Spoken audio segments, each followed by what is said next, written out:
Morning, everyone. Good morning. Good morning. Good morning, America. Good morning, America. It's a beautiful day. It's the best day of the week, best day of the year. In the scope of country birthdays, don't you think that we're still sort of doing like the toddler birthday, because there's countries that have been around for literally thousands of years, Yeah. and we're like, we're so old, we're 200 and something.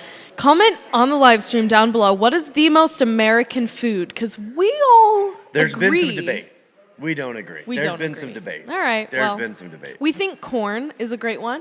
Corn, ribs, comment down below. Barbecue chips, that's Anything that you kill yourself and harvest, that seems like a very American food. That's true. Happy Independence Day. Thank you for being here in church this morning, whether that's here in person in Powell, Butte, or watching online. Make sure you hop on the live stream if you're not already and press the share button to invite friends and family to church this morning. They can even watch it later because it'll show up on your timeline so they can access it later as well. If you've ever walked in live, and now you online people, this wouldn't apply, but if you've ever walked in here live and got sort of a vague, like sort of a hi from us, here's why. It's just a silhouette. Yes. It's just like this black really figure of see. a face with mountains in the background. And so, hello everyone whose faces we can't distinguish. Someone commented apple pie. That's a Nope. good one. No? Nope. What? Apple pie? If it's American? Barbecue. Barbecue? No. All right. Hey, we're going to say a couple things before we get going. Next Apple pie. week. Why don't you just get tofu? Don't roast the online service. No, apple pie is what you eat after you eat the most American thing. Okay, yeah, we'll follow up dessert. Next week, we have baby dedications. Hi, Debbie. We have internet. She helped us out with that this week. I'm sorry. It's important that it made it on the broadcast. Thank you. Okay, next week we have baby dedications. We do have a sign-up sheet here in the front, so if you're local to Powell Butte, come sign up, or you can send an email if you missed the sign-up. Next week, we also start our new online platform for the live stream. We're super excited about that. Some awesome features you can be able to access during church, during the live stream. If you don't have a Facebook, then you can access it even still. It's going to be awesome. We're super excited. Listen, folks, this is your last chance to get it right. Next week, we won't be in this exact same platform. We'll be in a better one. Yeah. Hey, also, I forgot what I was going to say, so say some more stuff. So July 18th is when we're doing baptism. So we also have a sign-up sheet for that. But if you decide last minute that you want to get baptized, no, that is 100% okay. Baptisms are one of my favorite days. And Jacob and Levi put together an amazing video like a couple years ago or 2 years ago. Yeah. And maybe we can play that someday. It's super, super awesome. You know what I love is when we do baptisms, you get kind of a scope of like what direction people have taken in the since the last one, like the lives that have been sort of touched by what's been going on. It's a good reminder. Yeah.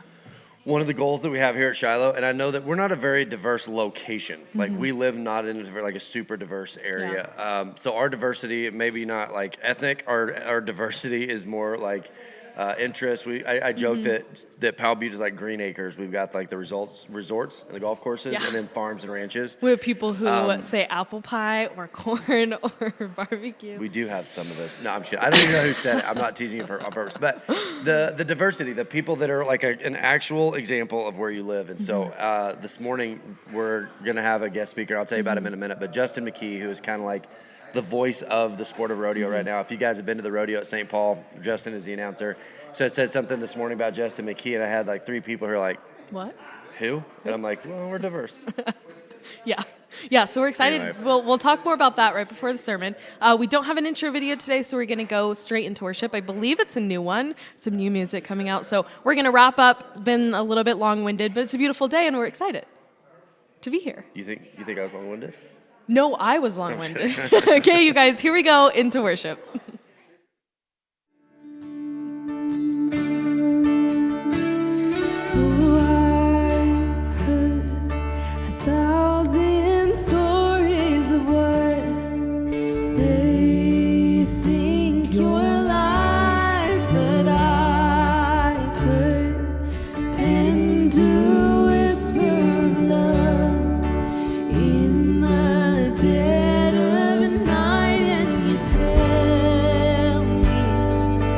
That you're pleased and that I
like take the word perfect for granted.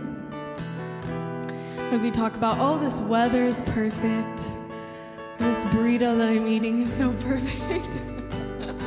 When we're talking about God and saying you are perfect in all of your ways, we're talking about God's love and his peace and his patience and his loyalty to us and his forgiveness.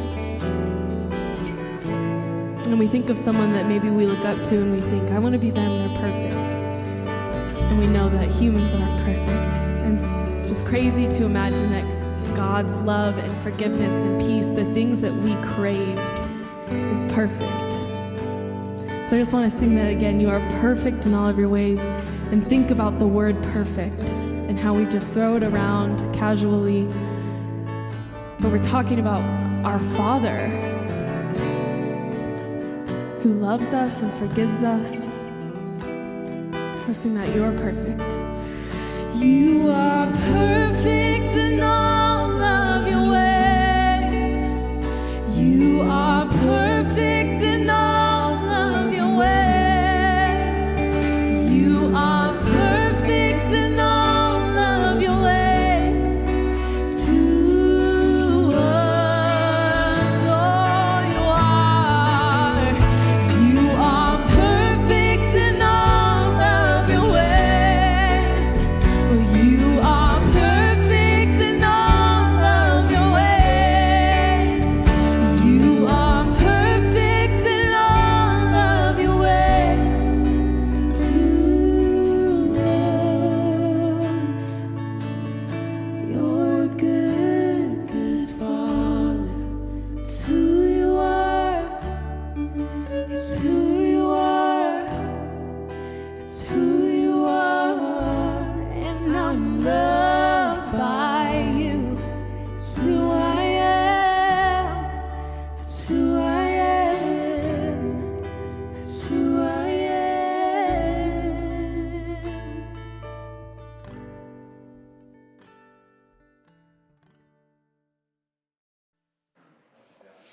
All right, well, I'm going to talk about the ways to give here at Shiloh Ranch and then hand it off to you. So you can text the word Shiloh Ranch, all one word, to the number 77977, and that will give you a secure link to give online. So you have to text the word Shiloh Ranch to that number, right? So you send a text to your friend, and your friend's phone number is 77977. I like it. And what you're going to say to your friend is Shiloh Ranch. No space. All one word. Yeah.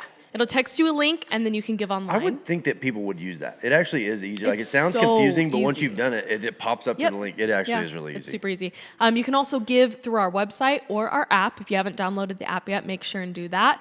You can also send mail to P.O. Box 177, Powell, Butte, Oregon, 97753. Or if you're here in Powell, Butte, there are some giving boxes as you're leaving the sanctuary and leaving the building. So lots of different Somebody ways. a couple weeks ago was like, hey, I actually have a check here. And they went to hand it to me, and I was like, there's no anxiety quite like somebody handing me something made out of paper. So boxes as you leave. Don't give it to Jordan. Please do not. Like, I turn around like it's hot, and I run to the kitchen, and I'm like, just please take it away. Justin Mckee. Super excited. So Justin and I have been friends for a while, just from the rodeo world. He, like I said, he's announcing at St. Paul this week. He's going through some cool, like, I guess I don't give the whole background, but the Cowboy Channel is this new development. It was kind of an offshoot from the RFD TV. And so what they're trying to do is take the story of pro rodeo. But Justin's role in that has been significant. You know, he's kind of like I said, he's kind of the voice of pro rodeo. Yeah. He's coming up behind Bob Tallman. But he called last week and he goes, hey, I'm coming. They just left Reno. And he was going to St. Paul, and he had a couple days. He goes, can I come by? And I said, I'll make you a deal. Yes, but let's try to do a podcast. Mm-hmm. Here's the interesting, fun tie-in here. It was actually Justin's idea to do podcast sermons. So you think back to Steve Stone, I was just gonna Justin, Casey, Jody, that series that we did. Which was awesome. It was actually a conversation that I'd had with Justin. He's like, is there a way that you could tie that in where it's not such a monologue, it's actually more of a dialogue? Right. You're going to hear that a lot more in the future of Shiloh. Love that. I think we are more dialogue type people, but we've been taught that church is a monologue approach. Anyway, I'll say this. it felt like sort of a completion of an idea. And he's got some cool stuff going on. Yeah.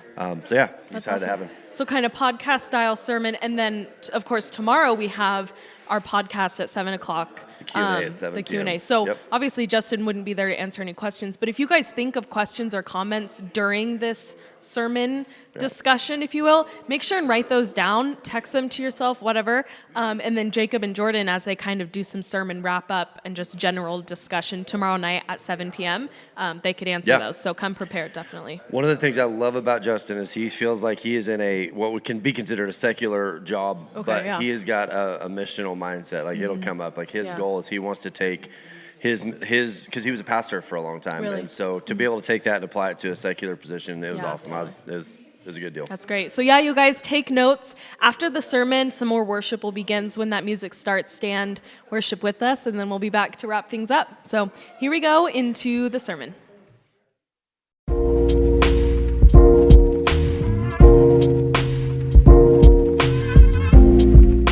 Justin Mckee. For you guys that don't know, let me introduce you real quick. I'm sure everybody already knows. Wait a minute. There wasn't a 3, 2, 1 or none of this stuff. And We are not professionals, Justin. This is. neither am I. I was hoping when I got here that I would see all the fancy stuff. You're lying. Listen, I'm going to tell you guys, I'm excited for this because we've talked about doing this for I don't know how long. We were able to do some of these podcast sermons in Texas, and they were a huge hit. But that was actually your idea. You and I had this conversation that said if there was a way to capture a sermon that was more conversational, and that idea birthed that series. It was the Fertile Soil series. So to have you here is, it feels like a completion of that idea. For you to be the first one to do a sermon right here. Thank you for coming. I'm honored. Tell me what's your official title? My official title, I guess professionally, Sure. I am the host of the Cowboy Channel. I host a lot of programming on the Cowboy Channel, especially rodeos. My primary show is Pro Rodeo Tonight on Saturday nights that I co-produced with a young lady named Carly Peterson. And we come up with the ideas and make them happen. We tell the stories of the personalities of rodeo. So that segues. The series for July, here's what we're covering, and I haven't given it a name yet because I'm not a real preacher, but the dreams that God puts in people's lives. And here's the verse, and I'm going to read it real quick because this is going to be the same verse. Instead of going further into it, this is the verse that we'll kind of base the entire series on. It's in Exodus chapter 12. It says, the Egyptians urged the people to hurry and leave the country, leaving Egypt, for otherwise they said, we will all die. There was such an urgency to get out of Egypt. There was this, we're headed out. If we stay here, we're going to die. If we don't move, we're going to die.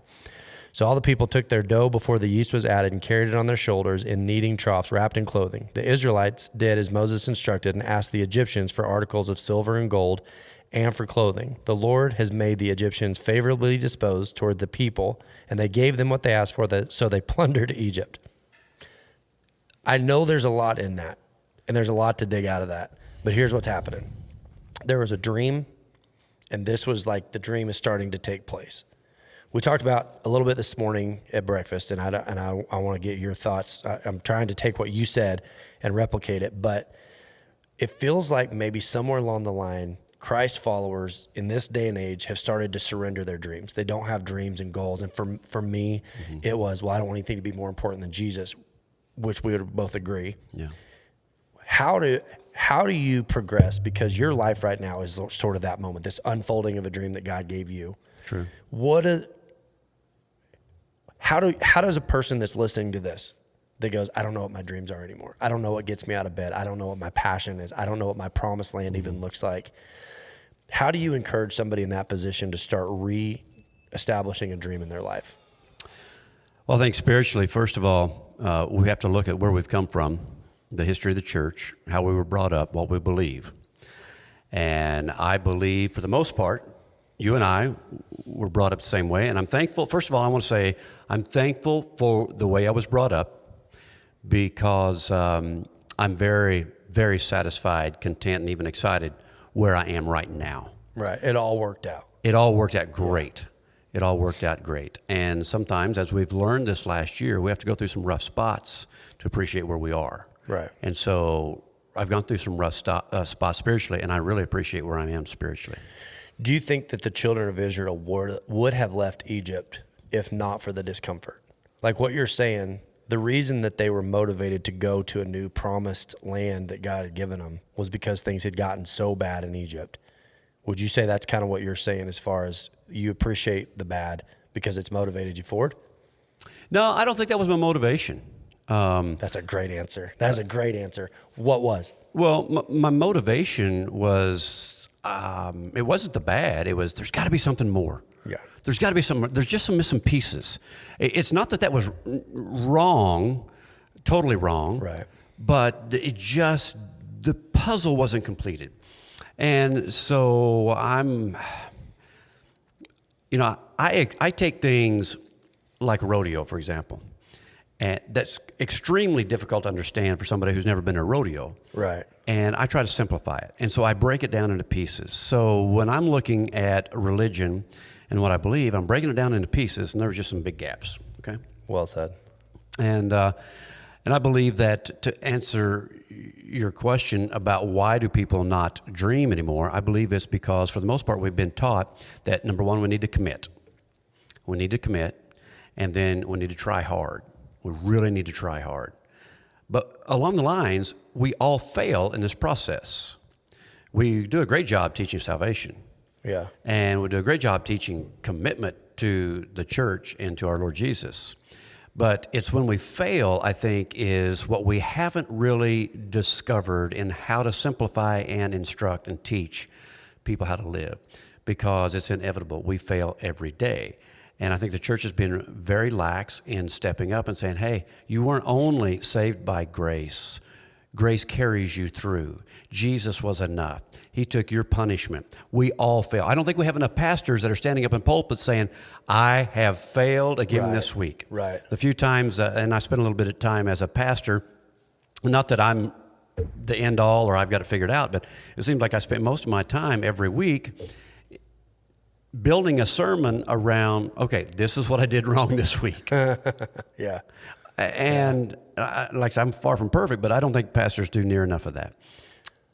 If you don't know that failure is going to be a part of it, then pretty soon failure is the only part of it you see. It's the only part of it. Yeah, you Because- feel like it's defining your process because it has failures, and social media doesn't project failures. Yeah. I was watching, this sounds like a stupid reference. I was watching a Mexican rodeo video the other day, and a guy missed. And as stupid as it sounds, I'm like, you never see the misses. Every time I see it, they catch 2 feet on the horse, they get the dally, everything. Then you're like, oh, I guess it just didn't even occur to me that sometimes it doesn't. Of course, but you never see that. What you see is the successful shots because that's what you want to project. That's just a microcosm of everything in life right now. It is. We don't pre-plan the difficulty. Let me give you another illustration. Because rodeo has never been on television on a consistent basis, for years. Sure. It was just the 10th national round. finals. The 10th round if we're it started lucky. out 25 years ago, only the 10th round of the NFR. Yeah, maybe a rerun of Mesquite on TNN or something if we remembered what time it came on. And then, for the last 20 years, it's only basically been 10 rounds of the NFR. It's the only time we really get in and watch television. But now we're on TV every day with rodeos. And we're seeing the top 15 in the world who we would see at the NFR accomplish, and win $200,000 and win rounds and pay $30,000. To now we're seeing those same top 15 in the world fail Right. at a 80, 90% rate. Even the top 15 fail. Right. At the professional rodeo level. And all we see is a success. You and I were there. We were both there the same day. We went to Steiner's in Weatherford that day. And there, Kristen Vold was bucking horses. And you're hoping, they got hundreds of horses bucking them there that day. And you hope out of the hundreds of horses that you might end up with 2 professional rodeo career type horses. Right. The expectation. But if you were to only watch the NFR, if you were to only watch the short round, every single horse bucks. Right. So to me, it was kind of an eye-opener. Again, once you see it, you're like, oh, well, duh. But once you see a horse that just won't buck, you're like, you forget that the cream of the crop is part of the story, but so is all of the rest of it, the glacier that's under the iceberg. And so it really is the journey. So when I'm thinking, and I'm like in my mind, I'm going, man, I want people to pursue a sense of adventure and not just run from failure. Right. Chase after something. Yep. Define what failure would look like short term. Define what failure would look like long term. Because For about the last 6 weeks, I've been asking everybody I run into, what's your dreams? Like, what are your dreams? And it's amazing to me how many people say something generic so they can't clarify failure. And they're not doing it intentionally, but they'll say, I want to be a good person. Okay, how do you define that? Well, I don't know. Well, then if you don't know, how do you know if you're hitting it or not? How do we not know? And You ask me that question. I'm an encourager. I motivate people. I don't know. Yeah. How do we not, every one of us who are children of God, who have Jesus living on inside of us, not know exactly what that looks like? Abraham, God tells Abraham, all right, take off. And he goes, where am I going? And he goes, I'll tell you when you get going. Well, I can live with that. I can live with I don't know exactly. I can tell you when I see it. I don't know exactly yet, but the obedience is I'm still moving towards something. It talks about Jesus. It said for the, and I wish I should have wrote this down. Basically, for what was set before him, he saw the cross as worthwhile. He saw the cross as worthwhile, the suffering that he was going to go through based on what it would produce. So Jesus had that moment of, I know what I'm suffering for today because of where I'm going. The Bible is full of that, suffering today for the long term, because without it, I want to get to you, don't let me ramble here, but otherwise you're just running from suffering. Your life's goal is to not suffer today. Well, by not suffering today, you're leading yourself towards long-term suffering, getting nowhere, accomplishing nothing. Right. You die and you go, man, I didn't do anything. How comfortable are you talking about where you are career-wise now? Is there anything off? Okay. You called me the other day, and here's what was so fulfilling. You said you don't know, but at the exact same time, let me encourage you. You called me the other day, and you've experienced some giant breakthroughs with where the Cowboy Channel is headed. Mm-hmm. But you have been saying that, where they're going, what they're doing, you've been saying that is, 2 years now? Mm-hmm. So, as a goal, this would have been my personal goals for the Cowboy Channel. Yeah, exactly. But and I don't want to just muddle it up, but okay, I'm looking at the camera. I'm living it out real time. I've almost been programmed, probably by myself. Don't take real world application and apply it too much. Like the Bible needs to stay separate. But in your life, you love Jesus, and the goals that he put in your life and on your heart were directly related to a sport that we love. And it's not because the sport itself has some godly attribute. It's because as a godly person, there are things he knows that you love. And that's where I'm saying, when you, as a pastor, when you ask somebody, what are your goals? They instantly go to, what are my godly goals? Mm-hmm. And I'm like, no. What are you getting out of bed for? Mm-hmm. And if it's not a godly goal, we feel like, well, I shouldn't talk about it too much because I don't want to be too worldly. I know. So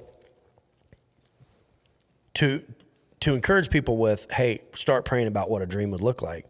How did you continue the last 2 years when things weren't necessarily breaking open the way that they have? What did the last 2 years of buildup look like? Because maybe that's where people are headed, is 2 years of digging through the trenches of like, I want to know where God's taking me or what I'm going to do.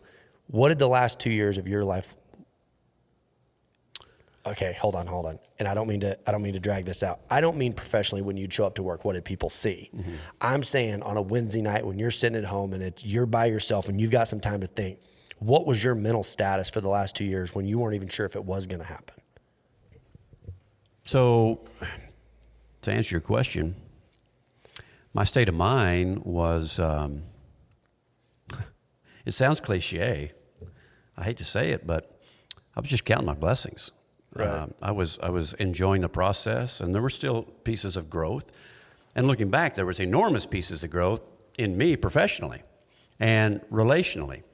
Because in order for my dream to come true and to take this Cowboy Channel idea out on the road and tell stories and engage the committees and the communities and tell the stories of the communities and how they are making such an impact in their region, it took time for me to, even though I've been in television a long time, to kind of put the pieces together in order to go out and make it happen, to build the relationships within the company, to get the trust of ownership that this is going to work out and for our visions to come together. And so, life's a process. And like I said, I don't mean to sound cliche, but I was enjoying that process. You and I met several times during it, and I was pretty excited then about being in the studio and producing Pro Rodeo Tonight. And I even told you I'm surprised that I enjoy going into a city to work. I mean, I've either Yeah. been at a rodeo or my ranch. I've never had a regular job. Right. Or been city employed. Or city employed. Right. I mean, if you'd asked me 3 years ago what's your worst nightmare, it would have been working at a big city at a regular job. Let me jump in at that point right there, because you look at, we left Egypt, we have a promised land, we don't want this, we want that, and off they go. And the first thing they hit is what they would have dreaded. You know, there's a process, there's this purification process, which was the desert, and you just nailed it. Yeah. So there's going to be people listening that are young, there's going to be people that are middle, and there's going to be people that are older. I will say this. Every person that's alive is a better version of themselves with a dream than they are without one. Sure. Now, it almost always goes, and I love how you started it, which was the acceptance of failure as part of the process. Yeah. You are pre-accepting failure is going to be a part of that process. But the ultimate failure would be the surrender of any dream at all. Oh, my Would you say it that goodness, way? That's the ultimate failure. I mean, that's death. That's already death. You have nothing that you're aspiring to. So, But why don't we dream? I mean, that's the original question. What has sucked the life out of us to be able to put our finger on, that's my dream? that's what I want, right? And I think that's what's kind of brewing in me is I've got things I want to do in my life, places I want to go, things I want to see, places I want to take the church, things I want to do at the 1017 Project, things I want to do with my family, things I want to do with myself. And I think the first two I can always justify. I want the church to do well and succeed, and I want the 1017 to, da-da-da-da-da. But then when it comes to my own personal things that I'm excited about, I almost feel guilty for having. Exactly. And that's what I'm sensing. You're like, wait a minute. The departure from God to pursue self is sin. And I think that's what people think dreaming is. Setting God aside to pursue a selfish dream. Versus, God, if you put something in me and I'm suppressing it out of a sense of guilt or religious repression or whatever the case would be, I'm still not becoming the person God would have for me to be. And just what you said, the minute somebody sets off like, okay, I'm going for it. I feel like God put this dream in. Okay, all right, I'm going to accept it. And the first thing they do is they run into failure or difficulty, and they take that as a sign. It's like a spiritual sign. Oh, this was a mistake. Because one of the worst things that ever has been taught is predestination. So they run into a roadblock and go, oh, well, God must not want me to go down this road. Apparently, because he's got it all planned out, this roadblock means I need to turn around and go another avenue. Imagine the damage of thinking, well, if it's going to happen, God's going to do it anyway, versus God wants to do something with me. Yeah. Because if God's going to do it regardless of me, then I don't matter. I'm not important in the world. My contribution is unnecessary. Versus God has something for me to pursue. And he's got a million different avenues for you to get to that end goal. Yeah. A million. He wants you to choose. He's not manipulating. Yeah. He gives you millions of avenues to go. And they're all going to have roadblocks. Every one of them is going to have failures. There's going to be a desert. There's going to be, and I'm using air quotes, there's going to be a city job version in every Your worst process. Nightmare. And most every time you'll go through it and look back after you've gone through the desert, and you look back over that desert and go, that was one of the best things that ever happened. I'm getting chills just thinking about all the things that happened to me throughout my career. And at the time, it was devastating. This is the worst scenario. It wasn't my idea. This was not how I had it planned out. This is not my timing. And now, a year, 5 years, 10 years later, I'm going, oh, best thing ever. Best thing ever. Justin, to me, and to people listening, that to me. Let me hold that thought, though. Go. But I don't believe God puts the bad things in there to necessarily make it stronger. It's just life. Life is a process. And, we're not going to get those miracles every time. We got to walk through the good and the bad. As I'm thinking over the people that I've talked to, like, what is your dream? I just want to be a good person. Which is not a bad goal. Listen, that's a good goal. I mean, but that should be what you take with you through the process to your dream. You should demand. That should be a fraction of your dream. That should be part of what it. I believe about death and resurrection, what Jesus demonstrated for us is when you face your greatest fears and you accept those things instead of trying to always run from them, you accept them. That's the death. I can't ever get away from the things in life that I wish I could. Just what you're saying. I went into the worst possible scenario. That's a death that you thought, if that ever happens, I won't be okay. Yeah. And then you get through it and you're still okay. That's a death. You're still okay. The resurrection, the cross, the resurrection on the back half of that is Everything after that is new life because now you've survived something you thought you'd never survive. Right. The death and the new life, that new life resurrection, to me is what I would hope for people to go, hey, if you want a dream and you face it and you go, what's the worst that could happen? I could fail. Well, you're already failing because you don't have a dream. Yep. You're already failing. You're already miserable. You wake up in the morning unmotivated. Right. Let's think if there's somebody listening that's in their 70s that would go, well, my day is over. It's my opinion, and I know that I share this with you. When you wake up in the morning, every day that God leaves you here is a day that a dream should be present, no matter what your age is. I agree. What do you say to somebody who would go, well, I feel like my opportunity is passed? What do you tell that person? I got to go back spiritually in the way I was raised.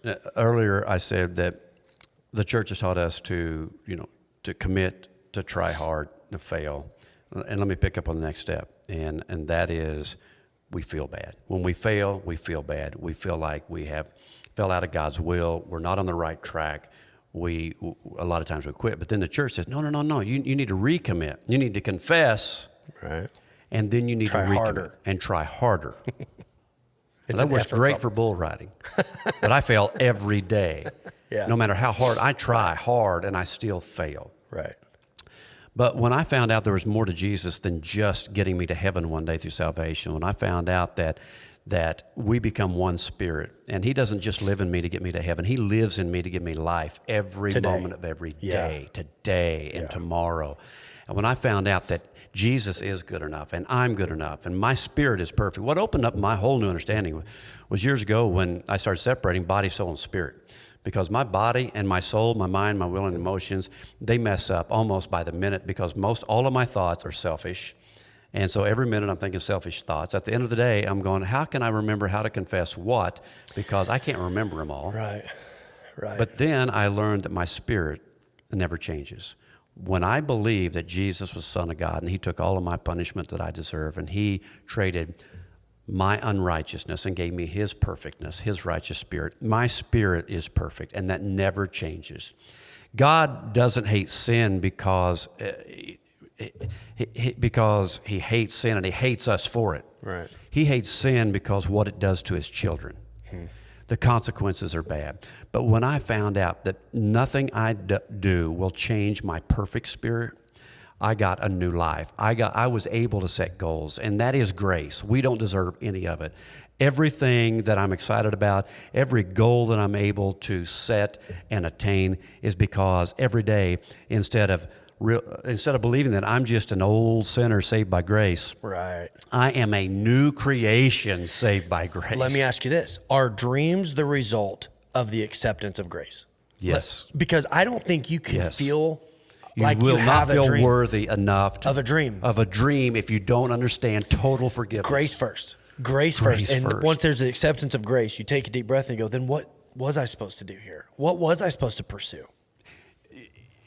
In condemnation, which is where I have lived for 45 of my 52 years, I never felt worthy. I never felt good enough. I always felt like a failure. So you burn your dreams on the altar. Burn it.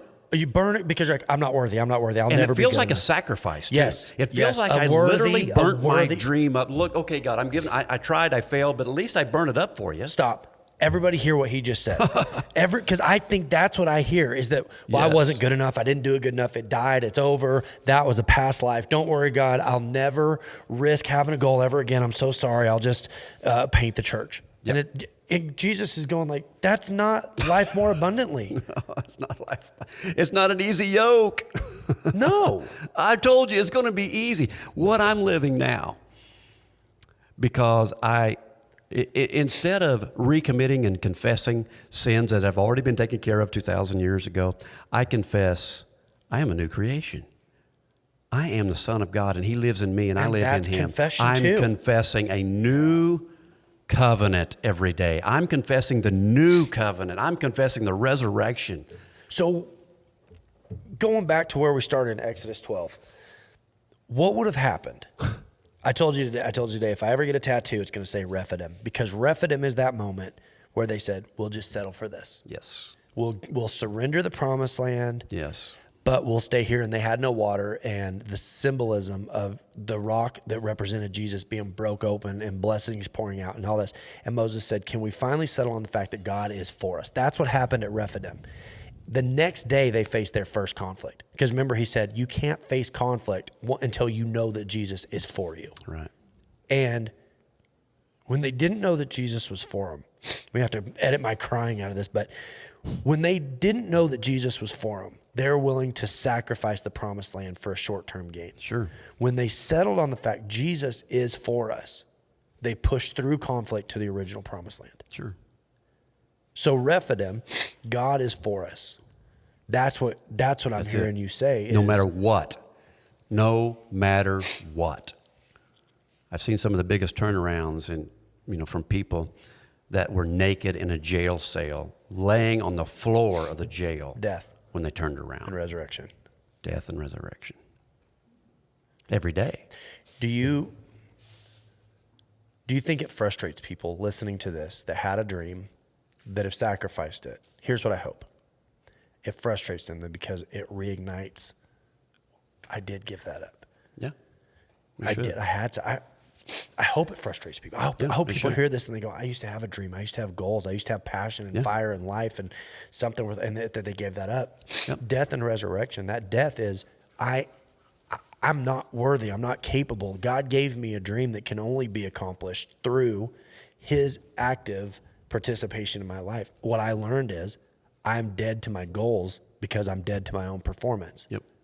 And the new life is, but God still put that there. Yeah. It's predestination. You run into brick walls because God has a plan for everything. God has a plan. You know, how many times you heard people go through devastating times in their life and they'll try to pick themselves up and say, well, God has a plan. Predestination. What if God's plan is for you to make choices and pursue and to live and be alive until you're dead? God's plan is for us to trust him. That's it. That's it. Just trust him to help carry you through the crap that you have to walk through in life. Trust him. How much trust does it take to give up on your dream and survive until you die? No trust required for that. No. You're just getting up in the morning. You're going through your day. That's where we have been pre-COVID in our country. We've just been going through the motions. Yeah. And that's what people do as individuals. That's what communities are doing. That's why they have gone downhill. Isn't that the definition of a lost soul? Is somebody who has just surrendered and given up and they're just surviving the day to day with no thought towards the future? That's right. And here's something that's hopeful. If teachers would teach more about failure and that it's part of the process and admit that they've gone through these failures, isn't it inspiring? Then putting on a front and an image of perfectness and holiness, which actually it's a facade, it's fake, it's self-righteousness. It's just self-righteousness, which is here's how I did it. We do. You try to do it, but you're not getting the whole picture of that person's life anyway. No. Well, in life, Justin Davis said this. He said, I can't get over the verse that says life more abundantly. Maybe it's Garrett. Might have been Garrett. It was Garrett Jess. Garrett said, I can't get over the verse that says life more abundantly. What does that verse mean? Because life more abundantly cannot mean getting up, going through my day, having to anesthetize myself with any sort of chemical just to survive my life. Going to a job you hate. That can't.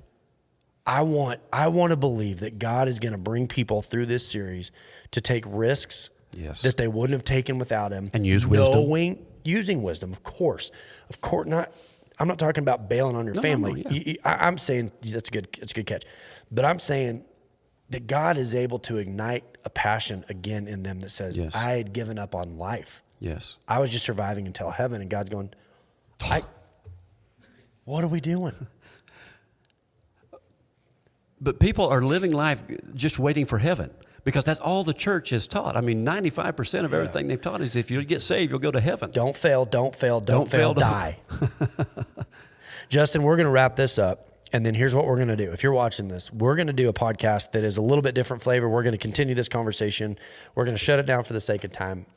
Hey, this is awesome. To have talked about a sermon podcast and get to do it with you here has been awesome. Thank you guys for jumping on, and we'll jump back into this here in just a second. Thank you.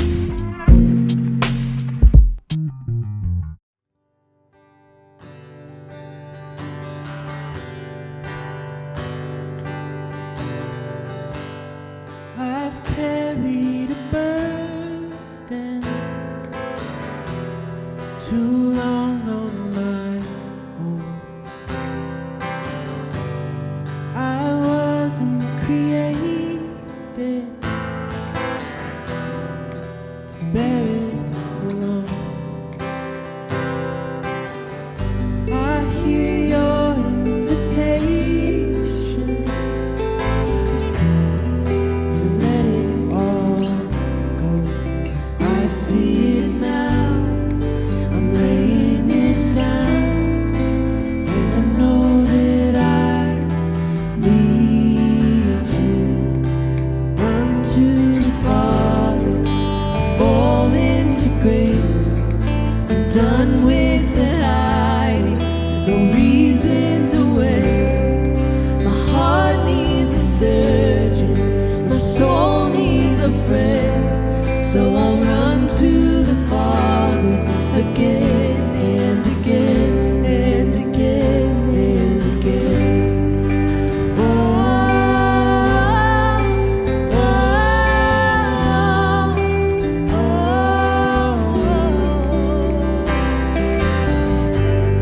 you saw my condition,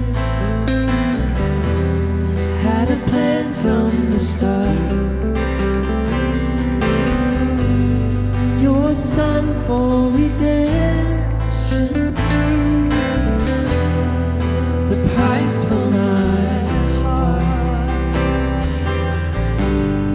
I don't have a contest with that kind of love. I don't understand, I can't comprehend. All I know is I need you. Run to the Father, I fall into grace. I'm done with the hiding, no reason to wait. My heart needs a surgeon, my soul needs a friend. So I'll run to the Father again and again and again and again. Oh,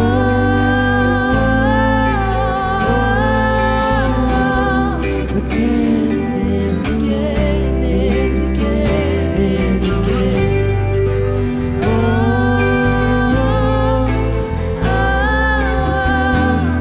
again and again and again and again.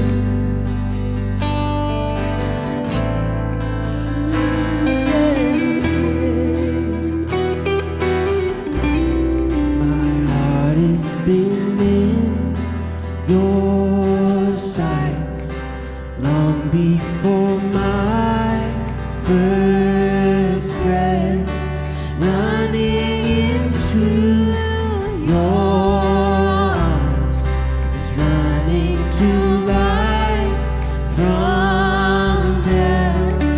I feel this rush deep in my chest. Your mercy is calling out. Just as I am, you pull me in, and I know that I need you. Run to the Father, I fall into grace. I'm done with the hiding, no reason to wait. My heart found a surgeon, and my soul found a friend. So I'll run to the Father again and again and again and again. Oh, oh, oh, oh,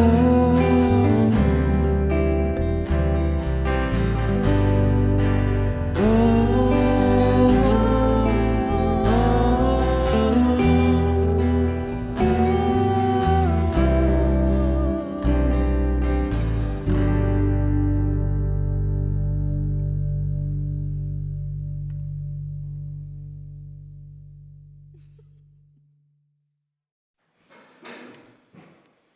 All right. Well, that brings us to the end of another amazing service. It occurs to me on this 4th of July that this whole country kind of started as a dream, and not that this is like a political spin on it.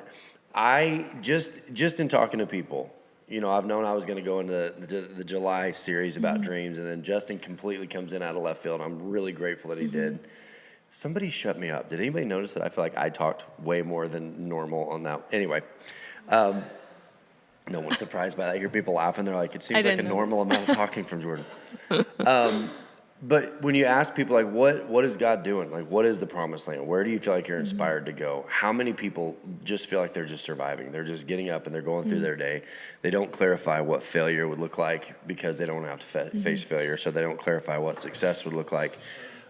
Just the broad sense of, I just want to be a good person. And I genuinely, I don't feel like that's what God has for us. I feel like God put interest in goals and dreams and purpose and passion, and it's like those are things that we've just sort of dismissed. And so I would say that was one of the things, like that Justin said, that it really stands out to me was it's almost like we put our dreams on the altar as a sacrifice of, don't worry, I'll never forget how bad I've been, versus like, thank you that you see me as being okay and that I can dream again. And so, yeah, it's probably meaningful to me. So Yeah, I guess I didn't really know what to expect when you said like a literal rodeo announcer. I could listen to him talk all day. yeah.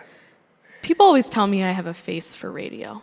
That guy has a voice for radio. You know what my favorite part about Justin is roasted. that, like, you hear him talk and you're like, okay, so that's what he sounds like in a microphone. And then it'll be like Tuesday and you're eating lunch. You're like, and another thing, you're like, that's really how he talks. Yeah. That's real. Yeah, that's funny. All right, you guys, couple things before we go. If you would like prayer this morning, you can send an email to srccpray@gmail.com. You can submit a prayer request on our website or our app. Or if you're here in Powell Butte, you can head to our mother's room in the corner of the sanctuary, which transitions into the prayer room. And next week, next week. Do we expect that people are going to take us up on that? This is a holiday. We got a minute. Like, Yeah. if you want somebody to pray with Okay. you, like, we have Yeah. people that come with the express intent, like, I hope that today is the day we get to pray with people. Like, it's not an inconvenience, and it's not Yeah. holding things up. Like, Yep. if you want somebody to pray with you, especially in a church setting, take us up on that. The mother's room, that as you're sitting there looking at the screen, is back behind you to your left. Yeah. And we have an awesome prayer team. Absolutely. Like, we're really lucky. Next week begins our new live stream platform. So online service, I'm talking to you for a second. Make sure that you guys, instead of coming to Facebook, you head to www.shilohranch.online.church. We will share that link Yes. deep, wide, and repeatedly this week, Yep. over and over and over again, until you have it saved somewhere on your phone. Yep, and I just put it in the comments. Even if you're here in Powell Butte, go on, create an account so you can be getting on and talking in the online service. Also next week is baby dedications. We've got a sign-up sheet up here. We would love for you to sign up or send us an email if you missed the sign-up sheet. That's going to be amazing. Podcast tomorrow night, right? Absolutely. Yeah. Are these the handouts that talk about, Yes, hey, yeah. on your way out, if you will talk to me and see me, I will give you one of these. Yeah. Oh, and it's a little incentive. That's my ADD. I look down, I'm like, oh my gosh, I'm holding the thing. Right there. Okay, so podcast tomorrow night on Facebook, 7 o'clock Pacific Standard Time. Do the math. If you don't live in Pacific Standard Time, don't ask me. Pacific. What did I say? You said Pacific. I guess I don't have a voice for radio either. Okay, guys, we love you so much. Happy Independence Day. Be safe today. We love you. Side note, can I just say, it's the 4th of July. Yes. There's a whole crowd of people in Lapine, Oregon that are not getting to hear Keita Olson's voice. Oh. He's here. I'm looking over here. You guys make sure to give Keita a shout out. He is now with us this Shouts. week. Love on him. See you guys next week. Bye.